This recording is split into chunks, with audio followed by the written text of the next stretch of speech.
삼풍백화점이 붕괴됐을 때 가장 늦게 구출된 사람이 17일 만에 구출이 됐대요.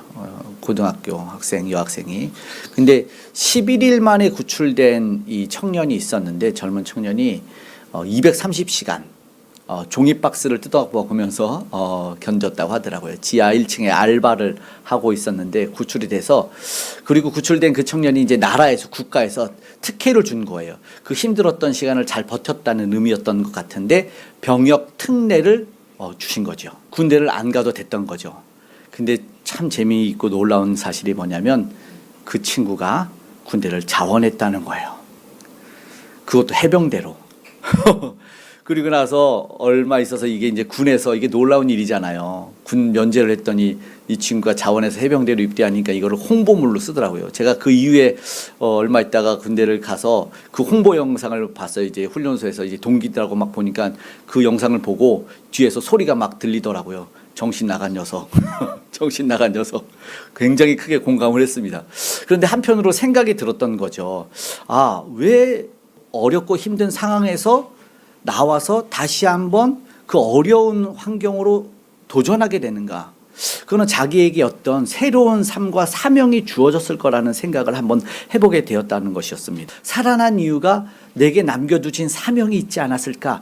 그래서 또 찾아보니까 실제로 2010년 그 이후에 칠레 이 광산에서 이 궤도가 무너져 가지고 33명이 600m, 700m에 갇힌 적이 있었어요. 33명이. 근데 거의 최고가 아니었을까? 69일 동안 갇혔어요. 그러다가 저들이 살아날 희망이 없죠. 완전히 흑암 속에서 있었는데 이게 구출을 이 69일만 했는데 아무도 목숨을 잃은 사람이 없이 69일 만에 구출을 받았고, 이제 흑암에서 깜깜한 데서 빛으로 나오니까 너무 기뻐가지고 어떤 사람은 한 명이 이제 소리치면서 나는 그 가운데 하나님을 보았다. 이제 복음을 전하는 삶을 살 거다. 이렇게 고백하는 이야기도 있었다고 하더라고요. 오늘 본문이 사실은 그런 이야기가 있어요. 한번 16절의 말씀을 한번 읽어보고 계속 나누겠습니다. 흑암에 앉은 백성이 큰 빛을 보았고 사망의 땅과 그늘에 앉은 자들에게 빛이 빛이었도다 하였느니라. 저들에게는 구조의 빛이 생명이었듯이 우리도 어쩌면 인생의 갱도가 무너진 상황 속에서 절망의 때에 예수님이 빛으로 오셨다는 것을 알기를 원합니다. 오늘 그 빛을 맞는 사람들 어떻게 될까요? 여전히 사명으로 이어지지 않을까요? 오늘 그런 말씀을 한번 살펴보기를 원합니다. 예수님의 사역의 시작은 어떠했을까? 사실은 사역이라는 것이 미션이고 임무입니다. 미션 임무. 그러니까 하나님이 맡기신 일을 우리가 감당해 나가는 것인데 16절이 지나자마자 17절에 예수님이 이런 일을 하십니다. 읽어보겠습니다. 이때부터 예수께서 비로소 전파하여 이르시되 회개하라 천국이 가까이 왔느니라 하시더라. 아멘. 갈릴리에서 예수님이 사역을 시작하셨는데 앞서 우리가 예수님을 보았지만 이 성령께서 예수님을 인도해서 광야로 가셨지만 그 전에 세례요한에게 요단강에서 세례를 받지 않았습니까? 그때 성부와 성자와 성령이 삼위 하나님께서 예수님을 사랑하는 아들이라 하고 구원의 이제 사역을 출발시키셨다는 것이죠. 그리고 우리가 이제 확증된 하나님이 함께 하시는 것을 보셨는데 지난 시간에 봤던 것이 광야의 시험이었지 않습니까? 그런데 광야에서 하나님만을 높이셨죠. 하나님만을 높이셨던 주님 손 놓고는 단 하루도 살 수 없는 곳 광야.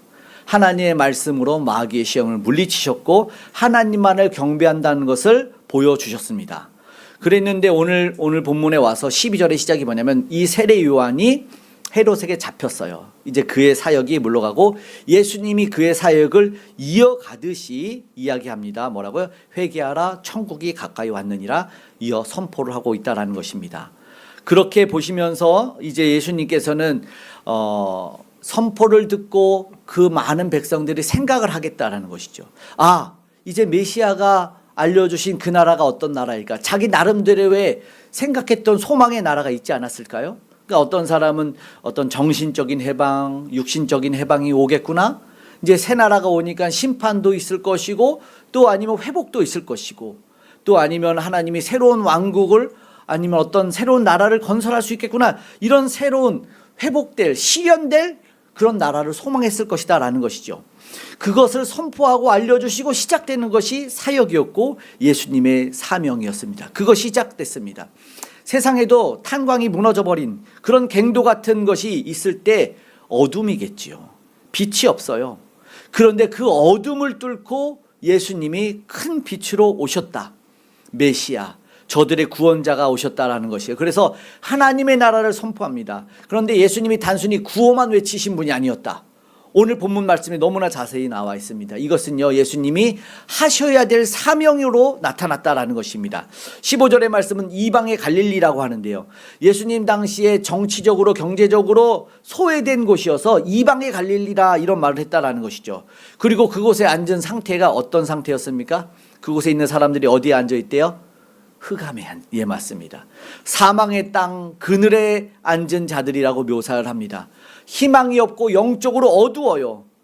그러니까 뭐예요? 진짜 갱도에 갇힌 상황이나 다름이 없어요. 그런데 오늘 우리 인류가 그렇지 않습니까? 생각 한번 해보십시오. 어디서 죄와 사망을 이긴다는 말할 수 있는 데가 있을까요? 없다라는 것이죠.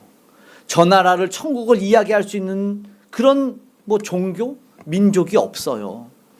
하나님이 하늘의 천국의 주인이신 분이 계시해 주시지 않으면, 은혜로 계시해 주지 않으면, 특별하게 계시해 주지 않으면 그 나라로 들어갈 수가 알 수가 없다라는 것입니다.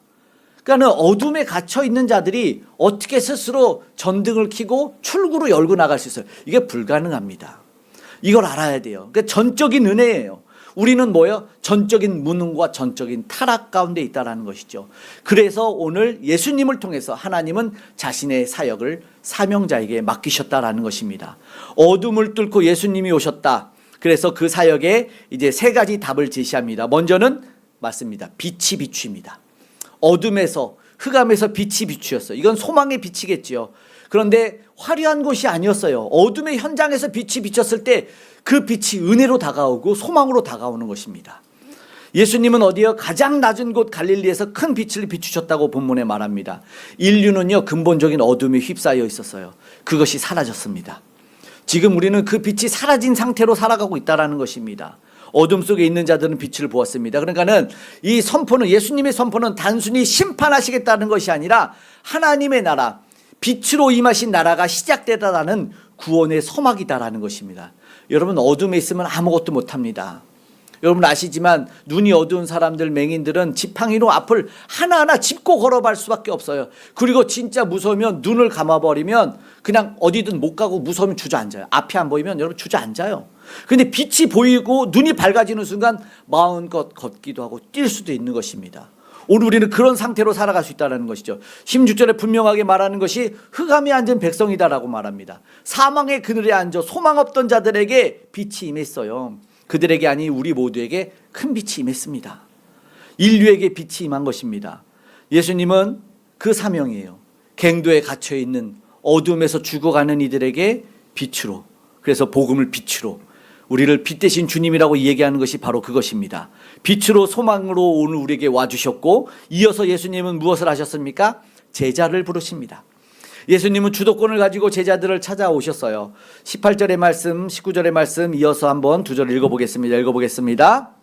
갈릴리 해변에 다니시다가 두 형제 곧 베드로라 하는 시몬과 그의 형제 안드레가 바다에 금을 던지는 것을 보시니 그들은 어부라. 말씀하시되 나를 따라오라. 내가 너희를 사람을 낚는 어부가 되게 하리라 하시니. 나를 따라오라 예수님이 말씀하시죠. 이거는요, 이스라엘 당시 문화와 전통이 뒤바뀌는 일입니다. 여러분 생각해 보십시오. 뛰어난 스승을 제자가 따라가지 않습니까? 그런데 여기는 예수님께서 오셔서 저들을 부르셨어요. 저들의 문화에, 랍비 문화의 역행이었다라는 것입니다. 여러분 사명은요, 오직 나를 찾아와서 불러주신 예수님을 만나는 그 관계에서 형성이 된다는 것입니다.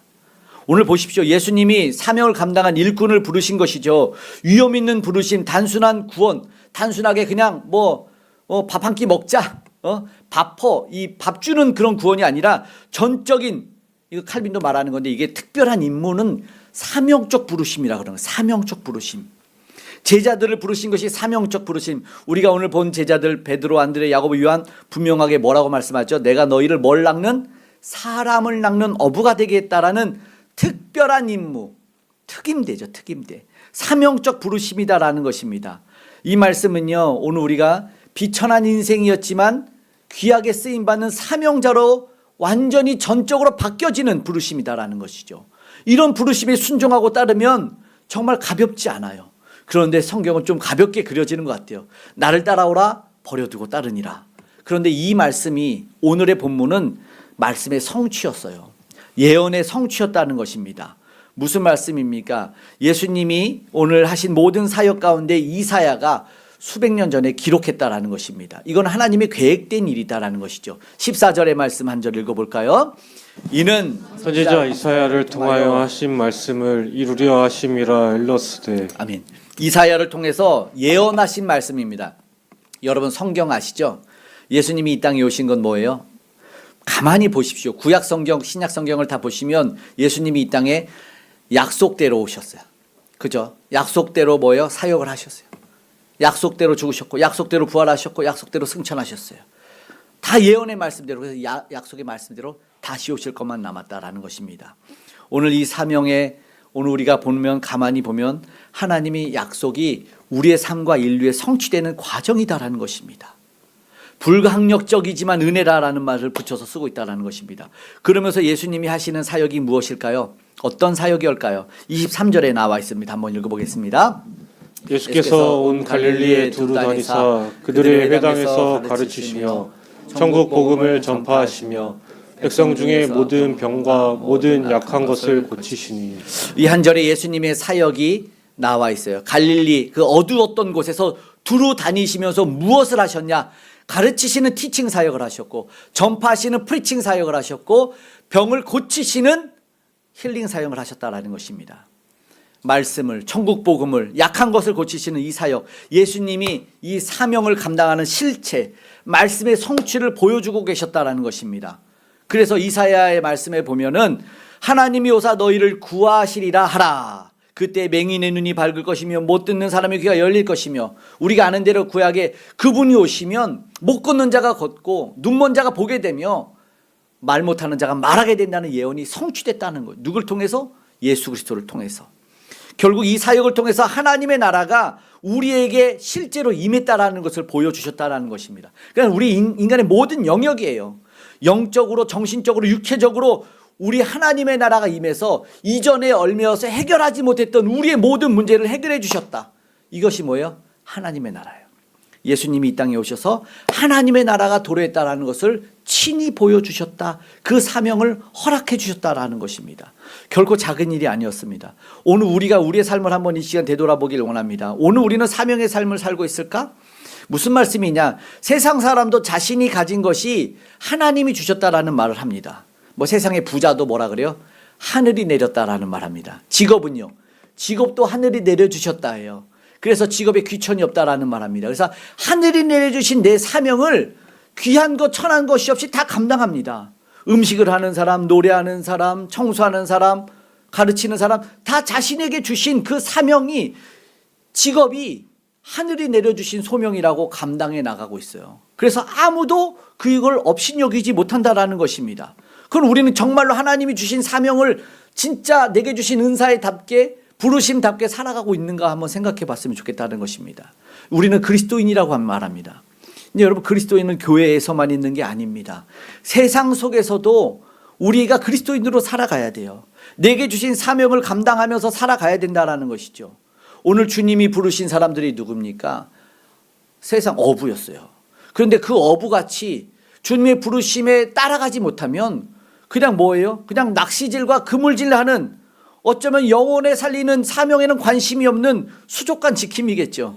예, 아쿠아맨들인 거예요. 그런데 그렇지 않은가 오늘 우리 한번 돌아봤으면 좋겠다는 것입니다. 주님은 우리를요, 어디서? 갈릴리로 오셨다는 겁니다. 갈릴리. 일상으로 찾아오셔서 너 지금 뭐하냐? 어떤 그물을 어디에다 던지냐라고 물으시고 데려가시는 거죠. 어떤 이들이었어요? 어둠에 있어서 어쩌면 우리가 이 갱도에 앉아서 반복되는 죄를 벗어나지 못하고, 질병과 경제적 어려움과 관계의 깨어짐을 벗어나지 못하고, 도대체 내가 어디서 무엇을 하며 살아가야 되는지, 내게 주신 목적 상실의 어둠 속에 갇혀 있지는 않은지를 되돌아보기 원한다는 것입니다. 과연 오늘 우리는 이 어둠을 스스로 몰아낼 수 있을까? 주님은 이 어둠을 몰아낼 사명자로 오늘 우리를 부르셨다는 것을 기억했으면 좋겠습니다. 그러면 어떻게 해요? 제발 응답해야 됩니다. 응답. 보십시오. 19절 20절 말씀을 한번 읽어보도록 하겠습니다. 말씀하시되 나를 따라오라. 내가 너희를 사람을 낚는 어부가 되게 하리라 하시니 그들이 곧 그물을 버려두고 예수를 따르니라. 아멘. 다시 말씀드리지만 예수님의 부르심이 어떤 부르심이었다고요? 랍비 문화와 전통을, 이스라엘의 문화를 깨트렸다고요. 랍비가 훌륭하면 그의 가진 지식이, 그가 가진 명성이, 그가 가진 영예가 부러워서 제자들이 그를 막 따라가요. 지금도 그렇지 않습니까? 그의 문화가 되고 싶다고 내가 교수님을 선택해서 나도 그분에게 학위를 받고 공부를 배운단 말이죠. 그런데 오늘 보니까 반대예요. 스승이 제자를 찾아와서 부르신다는 거죠. 이건 뭐예요? 근본적으로 하나님이 부르시는 사명자는 세상과 차이가 있다라는 겁니다. 무슨 말씀인지 알겠어요?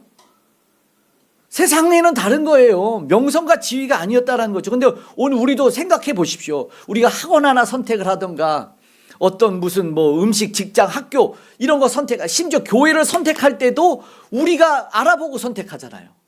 그렇지 않아요? 그런데 오늘 보니까 예수님이 아니었어요. 누구를 불렀냐고요? 세상의 특출남을 따지지 않으셨다는 거죠.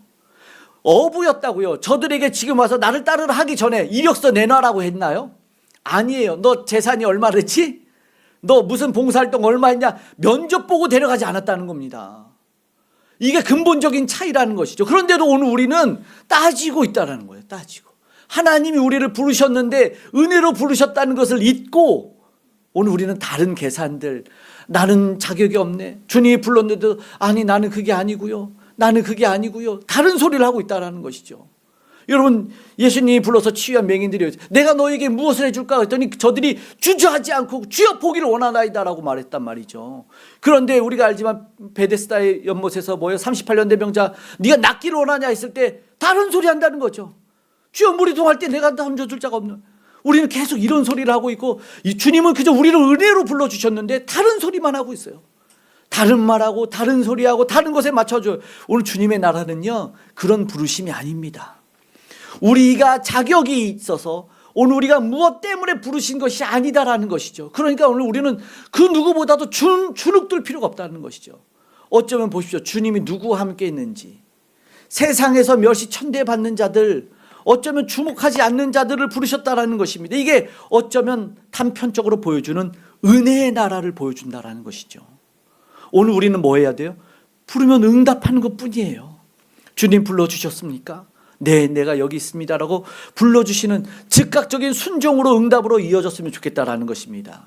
오늘 그럴 때 오늘 우리는 주님 앞으로 나아가고 이제 어둠이 떠나는 그 빛을 경험하게 된다라는 것입니다.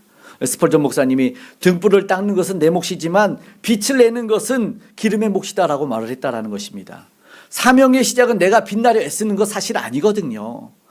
빛이신 예수님이 빛나는 것이고 오늘 우리를 불러서 이 어두움을 내어놓고 그분의 통치로 나아가는 것이거든요. 그냥 그걸 받아들이기만 하면 된다라는 것입니다. 그래서 오늘 우리는 뭐예요? 내려놓음이 있었으면 좋겠어요. 사실 내려놓음이 아니고 오늘 본문에는 버려둠이죠. 버려두고 따랐다라고 말하죠. 제자들은 즉시, 그렇죠? 그리고 심지어 배와 가족도, 아버지도 버려두고 주님을 따라갑니다. 영화 창끝 주인공 우리가 아는 짐 엘리엇 선교사님이 이런 말을 합니다. 영원한 것을 위해서, 얻기 위해서 영원하지 못한 것을 버리는 것은 결코 바보가 아니다. 무슨 말씀인지 알겠어요? 영원을 얻기 위해서, 영원한 것을 얻기 위해서 영원하지 못한 것을 버리는 것은 절대 바보가 아니다.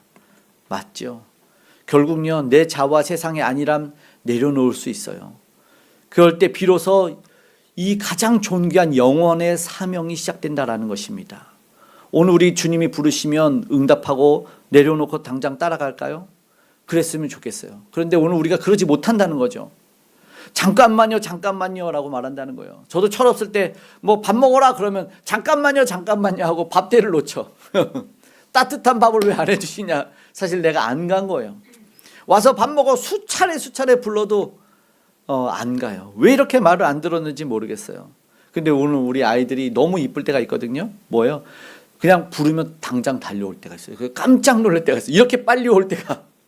예를 들어서 막 정말 재밌는 게임을 하고 막 있고 당장 이걸 죽으면 안 되는데 부르는데 막 그냥 딱 덮고 달려오는 그런 모습을 봤을 때가 있거든요. 그때 깜짝 놀라는 거예요. 야, 이런 순종이면 감동 안 할 수가 없겠구나. 도대체 어떻게 해야 되는지 모르겠어요. 저는 정말 안 되는 부분인데 어떻게 저런 즉각적인 순종을 하고 즉각적인 내려놓음과 버려둠을 두고 부르심에 나아갈 수 있는지, 어떻게 이걸 실천을 할 수 있을지, 사실 이거는 기도해야 될 것 같다라는 것입니다. 내려놓을 수 있도록, 버려두고 주님의 음성에 응답해서 따라갈 수 있도록 우리 기도했으면 좋겠습니다. 5가지 사랑의 언어를 말씀하셨던 목사님이 그 사랑의 언어가 칭찬이 있고 뭐 선물도 있고 반응도 있고 이런 말을 했는데, 그 이유가 뭐냐 그랬더니 관심이란 말 하더라고요. 관심이 있으면 사랑의 언어들이 나온대요. 눈빛이나 선물들, 이거는 관심이 있었다, 그래야 나온다라는 것이죠. 정말 그런 것 같아요. 오늘 우리는 예수님한테 관심이 있습니까? 예수님이 정말 우리를 사랑한다는 걸 알고, 그분이 나를 사랑한다는 걸 알고 우리도 그 사랑에 반응하고 있는가? 무엇이 되었든 우리도 주님의 말씀이 최우선이 됐으면 좋겠습니다. 우리가 다른 것을 내려놓을 수 있는 믿음과 순종이 있었으면 좋겠다라는 것입니다. 오늘 그런 저와 여러분들에게 소망합니다. 그리고 내려놓고 오늘 우리는 주님을 따라가는 것입니다. 네, 주님을 따라. 사명은요, 그냥 내가 먼저 앞서가는 거 아닙니다. 주님 가신 길 그냥 가면 되는 거죠. 주님 뒤를 밟아가는 거예요. 오늘같이 눈 많이 쌓여서 얼마큼 쌓였는지 모를 때 앞 사람이 눈 이렇게 간 길 가면은 가기 쉽잖아요. 밟은 길 가면은 눈에 젖지도 않고 빠지지도 않고 그래요. 오늘 사실은 제자들을 보면 요한복음의 기록에서 보면은 세례 요한의 제자들이 먼저 있었어요. 그리고 예수님을 이미 알았던 거죠. 그러니까 오늘 본문은 생략되어 있지만 예수님에 대한 소리를 처음 듣지 않았고 첫 만남은 아닐 거다라는 것이죠. 어느 날 갑작스럽게 충동적으로 그냥 모든 것 다 던지고 가는 것이 아니라 어쩌면 점진적으로 예수님을 사랑하게 되고 점진적으로 예수님이 가는 길을 따라가게 되는, 내 삶의 방향을 그러나 온전히 주님에게 틀었던 시간들과 전환이 있었다라는 것을 보게 된다라는 것이죠. 그래서 사명은요, 근데 내 마음대로 내가 감정에 동해서 당장 막 달려나가고 그러지 못하면 잘못하는 건가? 이건 아닌 거다라는 것이죠. 오늘 주님이 가신 길 따라가면 되는 것이죠. 제자들은요, 지금 그 사명이 물고기 잡는 기술에서 주님이 불렀다는 것이 아닙니다. 어떤 것이요? 그냥 주님과 함께하는 기술만 있으면 돼요. 주님과 따라가기만 하면 되죠. 오늘 우리는, 저와 여러분은 주님을 따라갈 수 있을까요? 그곳은 갈릴리 해변이었다라는 것이에요. 제자들의 일터였어요. 생각해 보십시오. 특별한 곳이 아니었다라고요. 일상의 현장에서 주님을 따라가 그곳이 사역지가 됐다라는 것이죠. 우리가 사명은요, 여러분, 교회 안에서만 이루어지는 것이 아니에요. 직장에서도, 가정에서도, 학교에서도, 그곳에서도 뭐가 일어나요? 주님의 가르침이 일어나고 주님의 치유가 일어나고 복음이 전파된다라는 것입니다. 이것이 사역의 현장이다라는 것이죠. 오늘은, 지금도 예수님은 우리에게 말씀하죠. 나를 따라오라. 그리고 순종하며 따라가는 인생은 더 이상 평범한 인생이 아니야. 따라가는 인생에게는 사명이 있는 비범한 인생이 된다라는 것이죠. 하나님의 일을 감당하는 어둠을 우리는 탓하기보다 빛 대신 주님을 따라가는 하루 되시기를 간절히 소망합니다. 아멘. 그러면서 이 사명은 어떠한 사명이냐? 너무나 중요합니다. 이 응답한 사명은요, 생명을 살리는 사명이다라는 것이죠. 주님이 뭘로 불렀어요? 사람을 낚는 어부요. 사람을 낚는 어부. 여러분, 사명은요, 그 목적이 일에 있지 않아요. 여러분, 다시 한번 생각해 보십시오. 일에 있지 않아요. 근데 오늘 우리가 여기서 많은 것을 혼동하며 놓치고 있어요. 영혼은 버려두고 일만 하는 일이 있다는 것이죠. 무슨 말씀인지 아시겠죠? 일은 놓치고 물질은 놓쳐도 사람을 놓치면 안 됩니다. 주님이 분명히 사람을 낚는 어부라고 말씀하셨고, 그런데도 잘 이해 못하는 사람은 어떻게 됐죠? 은 30을 취하려다가 예수님을 놓쳐요. 무슨 말씀인지 알죠? 하나님을 놓쳐버리는 아담은 어떻게 됐어요? 하나님을 놓치는 아담은 모든 걸 잃어버리겠다는 거죠. 어느 밤에 어느 마을에 밤마다 등불을 서들고 있는 맹인한 사람이 있었대요. 사람들이 물었대요. 야, 앞도 못 보면서 왜 맨날 등불을 들고 밤에 서 있냐라고 말하니까 그 사람이, 내가 보려는 것이 아니라 다른 사람들이 나에게 부딪혀 넘어지지 않게 하려는 것이다 라고 말합니다. 이것이 살리는 사명 아닐까요? 그렇죠. 예수님이 지금 예루살렘 높은 곳에서 사명을 감당하라고 가신 것이 아니었어요. 어디요? 소외된 갈릴리, 흑암에 앉은 백성들에게 그 사명과 사역을 시작하셨다라는 것입니다. 오늘 우리도 직장에서, 가정에서 그 빛을 비춰낼 수 있어야 되죠. 갈릴리가 오늘 우리의 삶의 현장입니다. 우리는 단순히 교회에 왔다 갔다 하는, 그 교회에서 무언가는 그 종교인의 삶이 아니라 그걸 가지고 삶에서 그냥 어쩌면 교회에서는 1이나 10이 될까? 삶에서 90이 되고 100이 되고 99가 되어야 된다는 것입니다. 오늘 주님과 함께 걷는 제자가 되길 소망합니다. 내 삶의 현장에서 뭐예요? 가르치고 전파하고 치유하고 나타나는 그런 일이 일어났으면 좋겠어요. 그때 사명자로 일어선다라는 것입니다. 오늘 우리가 말씀을 이제 정리하면서 함께 기도하길 원합니다. 여러분, 사명은요 어렵지 않은 이유가 있어요. 왜냐하면 내가 빛나는 것이 아니기 때문에. 근데 사명이 어려운 이유는 뭐예요? 사람을 놓치고 내가 빛나려고 할 때 놓치고 어렵다라는 것입니다. 내 안에 그리스도 예수께서 빛나는 것이고 그분이 비춰지는 것이죠. 그리고 실족한 사람들이 그분을 만나게 하는 것이죠. 그것이 가르치는 목적이고 그것이 복음 전파의 목적이고 그것이 치유의 목적입니다. 다 고쳐놨는데, 다 살려놨는데 떠나면 아무 소용이 없어요. 고쳐주신 예수님을 만나야 됩니다. 오늘 우리로부터 삶의 현장에서 이 단 하나도 우리 한번 구체적으로 실천이 있었으면 좋겠어요. 비로소 주님이 함께 하시는 사역의 시작, 사명의 시작, 빛을 보는 구원이 저와 여러분에게 일어났으면 좋겠습니다. 먼저 어둠에서 구원받은 우리라는 것을 알고 복음을 전하는 놀라운 특권이, 그리고 의무가 있다는 걸 알았으면 좋겠습니다. 은혜입니다. 은혜. 팀 켈러 목사님이 로마서 강의에서 이런 다른 목사님의 예화를 들은 게 있었는데요. 친구들끼리 대여섯 명이 모여 있었어요. 그런데 이 한 명의 친구만을, 교회 다니는 친구만을 배제하고 나머지들이 은행 강도를 하려고 한 거예요. 은행 강도. 근데 이 친구가 말려도, 교회 다니는 친구가 말렸는데 안 들어. 이미 총으로 무장해서 은행을 털러 가는 거죠. 근데 한 명이, 단 한 명만 간신히 붙잡았어. 막 싸우고 치고받고 싸우면서 한 명을 딱 붙잡아서 간신히 못 가게 했는데 그 나머지 친구들은 가가지고 어떻게 해요? 총에 맞아서 죽고 살아남은 사람들은 부상당하고 감옥에 갇혀있다는 거죠. 생각해 보십시오. 죽었던 이들과 감옥에 갇힌 이들은 자신의 행동을 원망하는 사람이 되지만, 그런데 한 명의 친구가 말려져서 강도를 못한 사람은 어떤 일이 일어나요? 은혜밖에 없어요. 무슨 말씀인지 압니까? 우리는 예수님밖에 없어요.